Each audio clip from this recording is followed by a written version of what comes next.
About 1:10 p.m. on Monday, April 8th, 2024, a day that everybody in the world knows, at least in the northern hemisphere, that's Eclipse Day. That's going to be coming through our area around 3:30. It'll be somewhere in that vicinity. It'll be total eclipse. Well, we got a call from Jason Juno on his lunch break here, a Village of Rouses Point employee. We're in the Rouses Point, behind the Rouses Point Civic Center. The ball fields are, and he just told us that somebody from NASA is here, and they're going to be launching a balloon about 2 p.m. So we appreciate Jason's call, because none of the village officials advised us of this, and we're kind of disappointed that they didn't. But we're going to try to find out as much as we can, and I'm sure this has something to do with the eclipse. All right, this fellow's got glasses to go with him, so he's come prepared. And what's your name? My name is Kevin LaVine. I just told you I know several Kevin LaVines. I'm meeting another one. And you're with NASA, is it? Well, actually, I'm with Hanover High School in Hanover, New Hampshire. Oh, okay. And we're part of the nationwide Eclipse ballooning project. We've been with them for the last year. Okay. And it was, there are 75 schools participating. Most of them are colleges. We're one of 5 high schools and the only high school on the East Coast. And we've been putting together, assembling, and preparing to launch this balloon. We actually went out to Oregon and launched a test flight, if you will, for the annular eclipse, October 14th. Okay. All getting ready for this big day today. All right. So hopefully it goes off well. And what we're hoping to collect is data for NASA. It's a NASA-sponsored grant.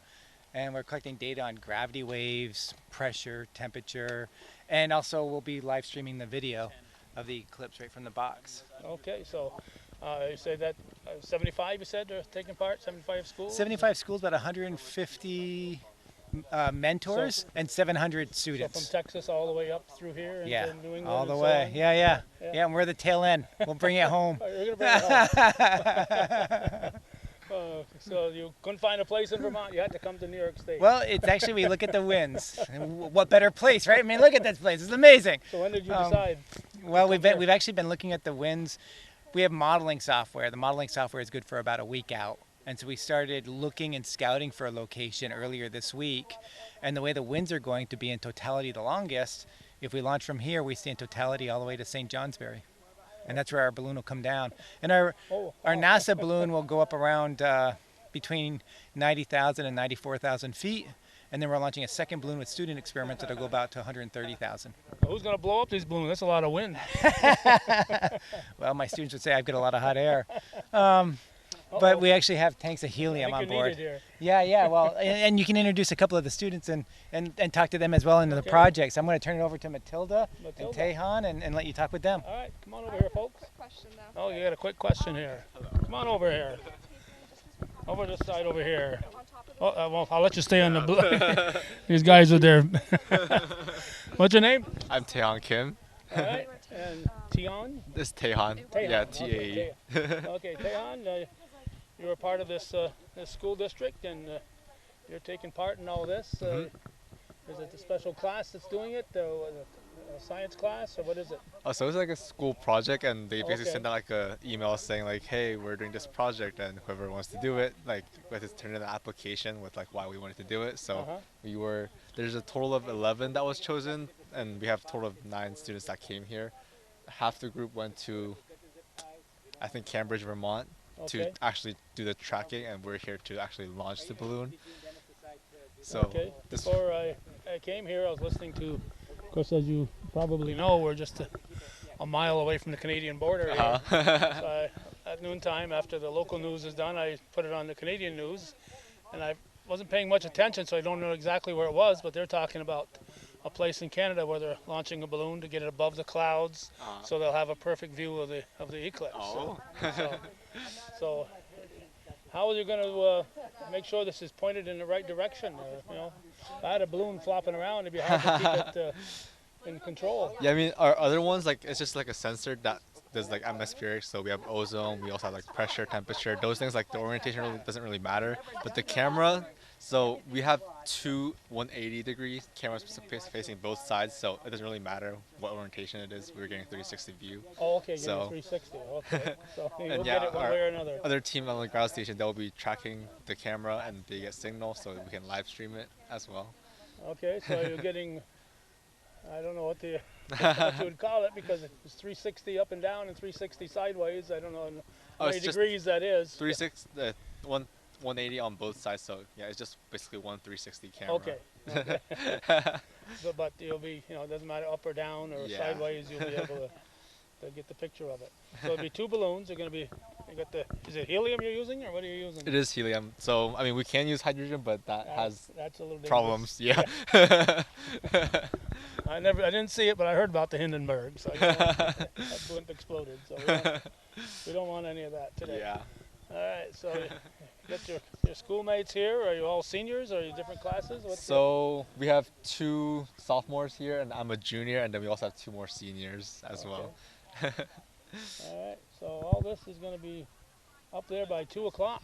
Yep. And that's 2 o'clock, and then it should get up there by eclipse time. And then for the long one we see here, this is for NASA. We'll be venting so that it can like actually stay at the altitude for longer, like throughout the whole eclipse. The other one, we're just gonna let it pop because we're not gonna like stream anything during the eclipse. We're just gathering data for it. So. okay. But you say you know where this is going to land. How does that go up there? Doesn't the wind decide where it's going to land? No. Yeah. So there's a software that we basically can put in like the weight and like the amount of helium, and like it knows the wind, so it basically calculates the path it'll probably take.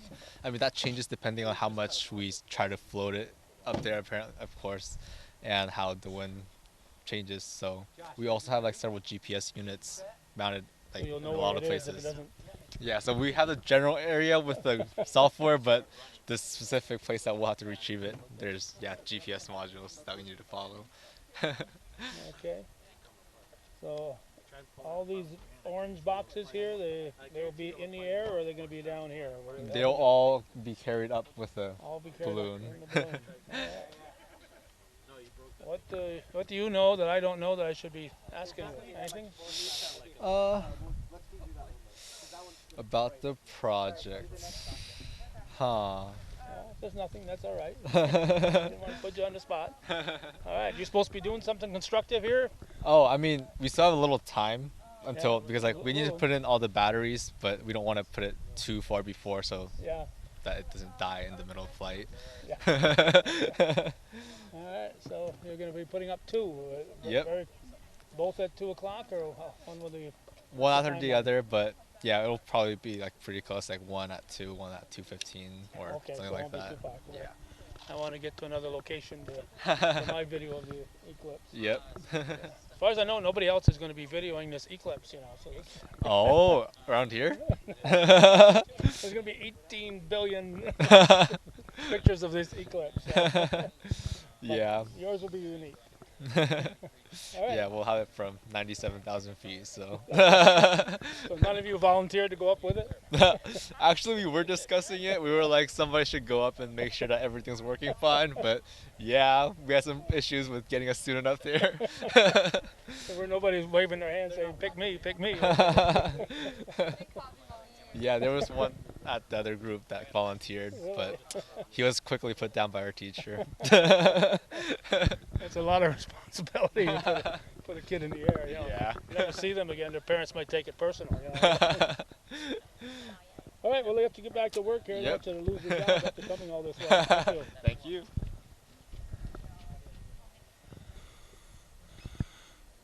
Just to orient everyone who's not familiar with where we are, this is the Rouses Point Bridge.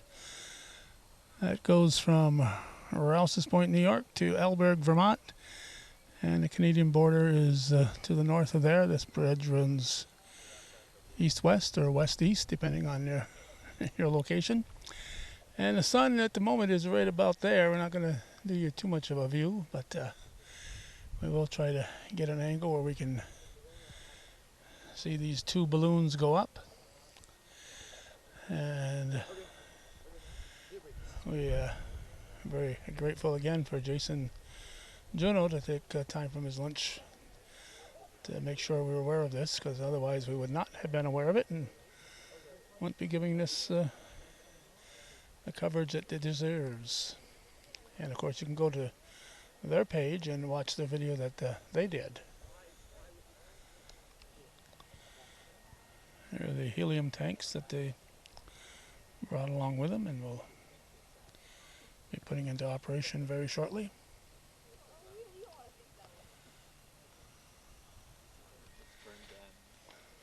Make a wish. That's why you don't have the hydrogen. You've got a match. Hey, Kevin, I just gave you my card and where to find my video. How can people find your video up there? Because I'm sure. Sure. What they can do is they can go to, let me give you the right website, eclipse.montana.edu, and they'll actually be able to pick our live stream, and we're part of the engineering team, so pick our live stream and they can watch the whole thing. Okay, but after that, it'll stay right there, posted. Yep. So eclipse.montana. Montana.edu. Okay, is there a dot between Eclipse and Montana? There is. Okay, eclipse.montana.edu. Yes, sir. All right. And I think in terms of social media, in terms of photos, at HHSNEBP on Instagram. Okay. All right. Real slow here so people can get their crayons out. So at HHSNEBP. All right. Thank you, sir. Thank you, Kevin.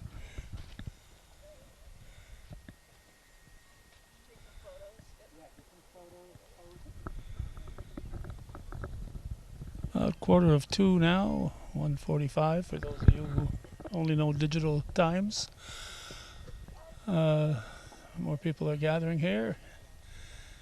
They're continuing, and hopefully they are on schedule for a 2 o'clock liftoff. I thank Heath Carden. He's also been very informative, helping us know what's going on here today.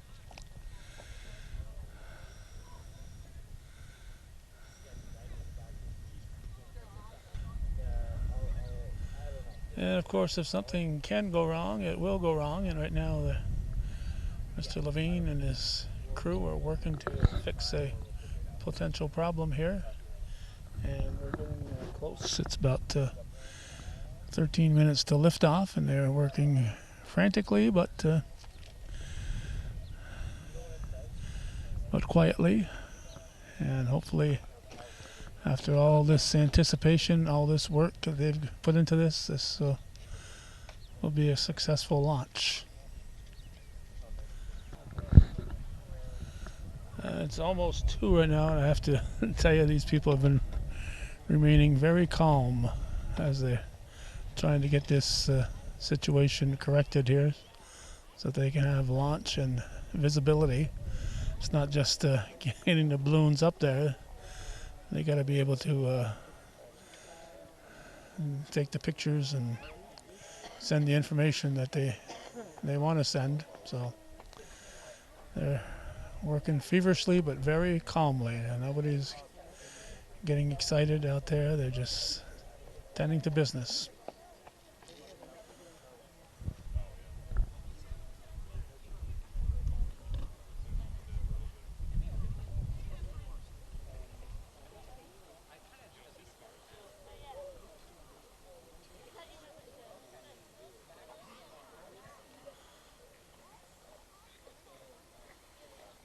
Now, shortly after 2, about 2:02, 2:03 p.m.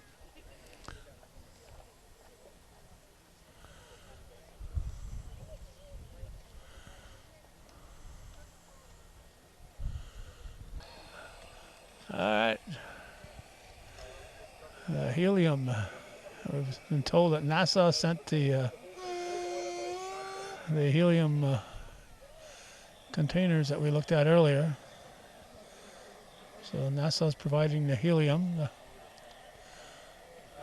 Otherwise, people were saying that I should provide hot air, but I don't know what they were talking about when they said that.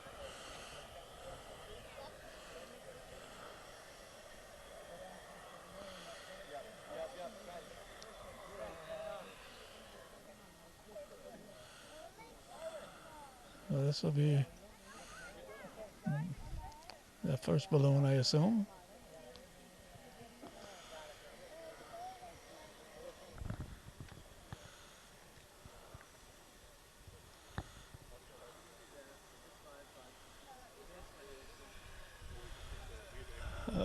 I have to tell you, the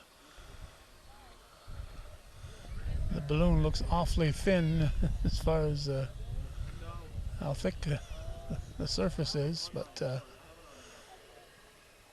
I'm sure it's exactly what is needed.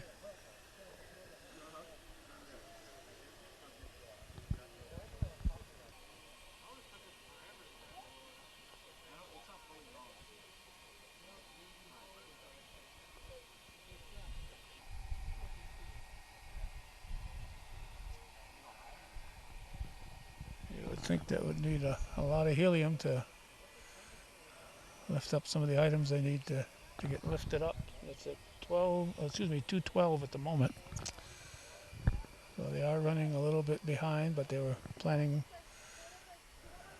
for the balloon to be up there in plenty of time, so hopefully this will still be giving them plenty of time.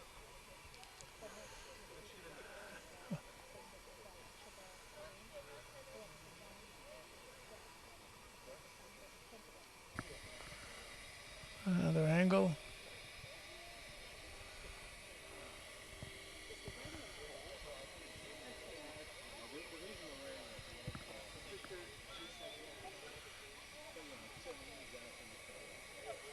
They have several tanks here, so should have plenty of helium. They got 6 tanks. Hopefully they're not planning on using them all. We could be here a long time.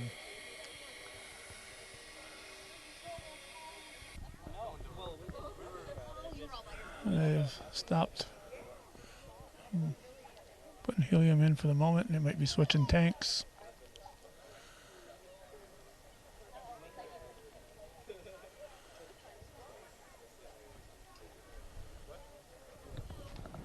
Uh, 218.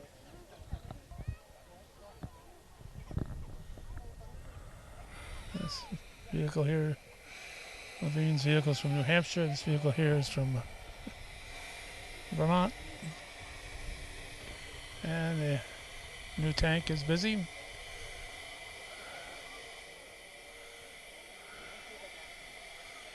I don't know if it's possible to overfill it.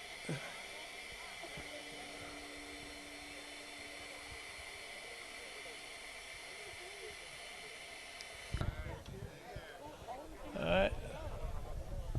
Looks like they may be ready for a launch here. They even got an official countdown. 7, 6, 5, 4, 3, 2, 1. Yep, we have liftoff. We have liftoff.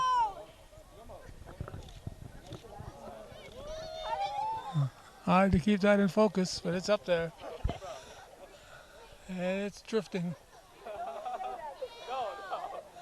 That'll climb well out of our sight. Now they got to blow up the second balloon. This is at 221. He's got better eyes than I have if he can spot that. It is possible to see it with the naked eye, but the camera cannot find it up there. They're going to start with the second and final balloon here very shortly. It's 2:25 now. We're going to be leaving very shortly. We want to get set up in the position where we hope to catch the Eclipse, but this project, although starting a little late, they're getting it up there, it's still plenty of time. So we'll stick around just long enough to see them start filling this second balloon. I believe this is what was referred to as the Nassau balloon.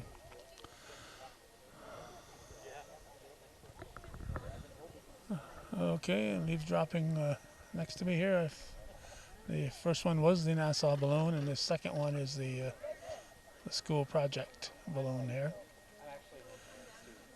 So it looks like the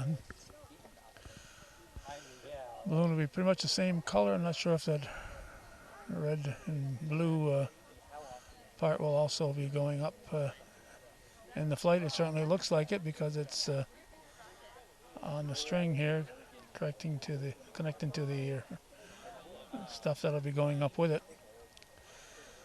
So it looks like they're ready to attach, and based on how long it took to fill the first one, we're going to actually head out here and conclude this portion of today's story.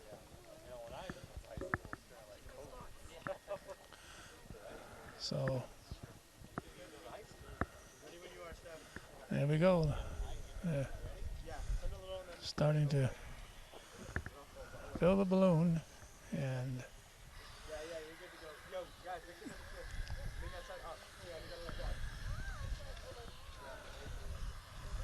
I gotta make sure it's all set up with no creases, but the pressure can be even.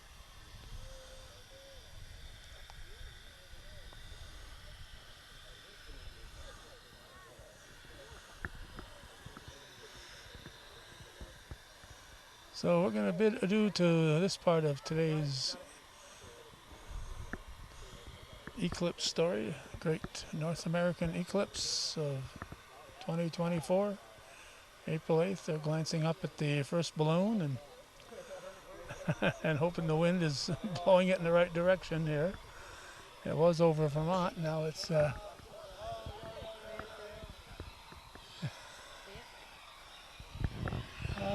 can't quite see it there. Oh. Over there, yep. Okay, it's in that direction. All right, hopefully it's heading down Lake Champlain. So we're going to bid adieu to this and congratulate these Mr. LaVine and his students and all the others in part of this 75 school project from up and down the states. This is, we're told, the northeasternmost part of the project. Don't tell the folks at Spectrum TV, they were a local Syracuse-based weather channel, was showing the path, and they said here it is, and coming into the state and all the path, and they said here's the last one in Lake Placid. So they've never heard of Clinton County and Rouses Point, I guess, but Lake Placid wasn't the final stop for the eclipse as far as New York State goes. Right here in beautiful downtown Rouses Point, and picking up with our neighbors in Vermont and Alberg, Vermont. So thanks for watching Hometown Cable. I wish we could stick around, but we've got to get set up for our next part of today's video production. Thank you.